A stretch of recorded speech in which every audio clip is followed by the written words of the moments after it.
안녕하세요. 하원장의 잘자요의 하영민 원장입니다. 오늘은 여러분들이 많이 궁금해하시는 월요병에 대해서 이야기를 해보겠습니다.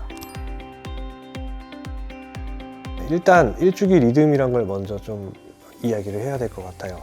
하루를 생활할 때 보면은 이제 아침에 일어나서 밥 먹고 뭐 일하고 집에 와서 TV 보다가 자고 생리 현상 뭐 이런 것들은 이제 하루를 주기로 이렇게 리듬성이 있습니다. 이런 리듬을 만들어주는 우리 생체 시계라는 게 우리 머릿속에 존재하는데, 시신경 교차 상핵이라고 해서 시신경 뒤쪽이 교차되는 거 위쪽에 있어서 그렇게 부르는데, 우리 생체 리듬을 조절해주는 그런 역할을 합니다. 하루에 그 리듬을 만들어주고 또 이제 바깥 환경의 리듬과 내 생체 내부의 이 리듬을 서로 이렇게 싱크를 딱 맞춰주는 그런 역할을 하고 있습니다. 24시간 이런 거는 인간들이 만든 거잖아요. 그래서 이제 문제는 우리가 만든 그 24시간하고 우리 머릿속에 있는 그 생체 시계 주기하고 다르다는 겁니다. 우리 실제 머릿속 생체 시계는 주기가 24시간보다 조금 깁니다.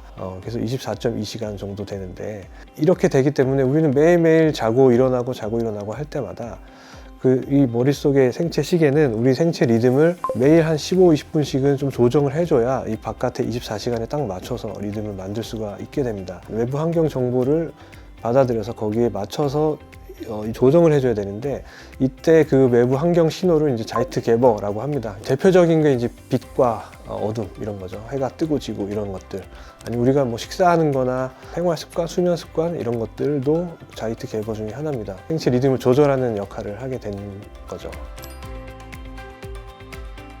주말에는 일찍 일어날 필요가 없기 때문에 그냥 지내다 보면 자연스럽게 좀 늦게 일어나게 됩니다. 늦잠을 자게 되는 거죠. 그렇게 되면 토요일, 일요일 두 번에 걸쳐서 길게는 1시간씩 미뤄지기도 하거든요. 당연히 이제 월요일 날 되면 다시 원래 주기로 돌려야 되잖아요. 그러면 한두 시간을 다시 땡겨야 되는 겁니다. 그러니까 힘들죠. 생체 리듬의 체온도 연관이 있습니다. 심부 체온이 왔다 갔다 하거든요.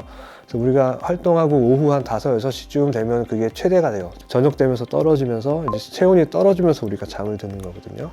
그리고 잠이 들면 새벽 3, 4시, 4시, 5시 이때 이제 최저를 찍습니다.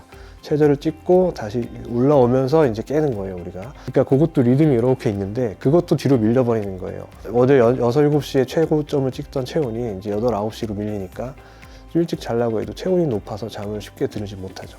생체 리듬의 차이 때문에 좀 월요일 아침에 유독 피곤하고 졸리다 이렇게 생각하시면 되겠습니다. 물론 심리적인 스트레스나 이런 것도 있겠죠.